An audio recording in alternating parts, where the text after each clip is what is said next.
que j'ai vu au Tigré, c'est une région encore ravagée, alors que la guerre s'est terminée en novembre 2022 avec l'accord de paix de Pretoria.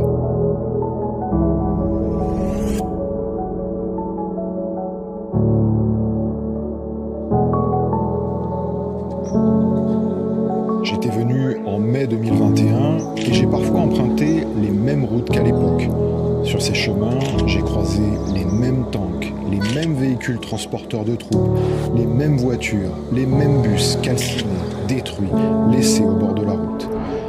Les croiser, c'est comme entendre l'écho des batailles livrées dans cette région. Ce que j'ai vu, ce sont des fantômes, comme cet endroit dans le lit d'une rivière avec des dizaines d'uniformes, bottes, casquettes appartenant à des soldats éthiopiens morts durant les combats. Leurs corps sont enterrés dans des fosses communes au bord de la route et je me suis dit, mais ces militaires ont des familles, des parents, des enfants qui ne savent peut-être pas ce qui leur est arrivé, qui ne savent peut-être pas où sont enterrés ces hommes et qui peut-être ne pourront jamais récupérer leurs dépouilles. Je me suis demandé si, malgré la paix, le Tigré n'était pas une région où le deuil est finalement impossible. On parle d'au moins 600 000 morts au Tigré, avec des crimes parfois très peu connus. Ici, dans la localité de Mariam Shewito, Aregawi Gidey m'a emmené là où 24 villageois ont été conduits par des soldats érythréens. Ils leur ont attaché les mains dans le dos et leur ont tiré une balle dans la tête. Cet homme est le seul survivant. Il m'a dit que les victimes étaient soit de sa famille, soit ses amis.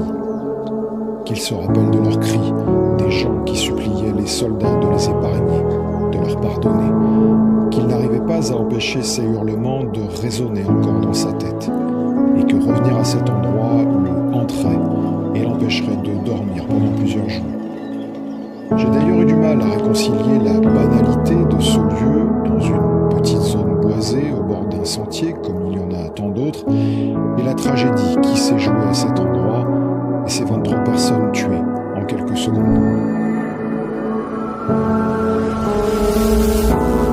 Ce que j'ai vu, c'est une province aux infrastructures toujours saccagées. Par exemple, à l'entreprise Semoyata Dimensional Stones, qui produisait du granit, toutes les machines ont été pillées ou détruites par l'armée érythréenne. Ça a été un reportage doublement triste, parce que d'un côté, ce fleuron de l'économie locale ne fonctionne plus, avec 600 employés qui n'ont plus rien, et le gardien que j'avais rencontré et interviewé à l'époque est malheureusement mort aujourd'hui. Je suis aussi retourné dans la mosquée de Negash, la plus ancienne d'Afrique, construite au 7e siècle et joyau de l'art islamique. Elle a été bombardée pendant le conflit et porte toujours les stigmates des obus.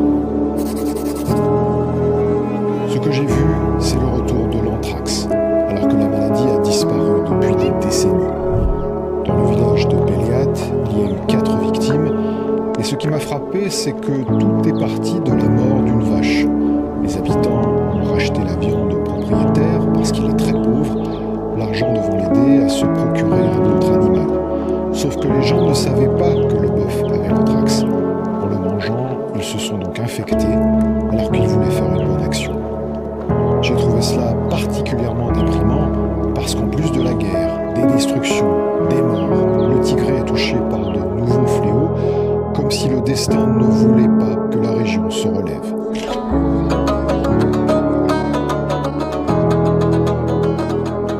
Ce que j'ai vu, ce sont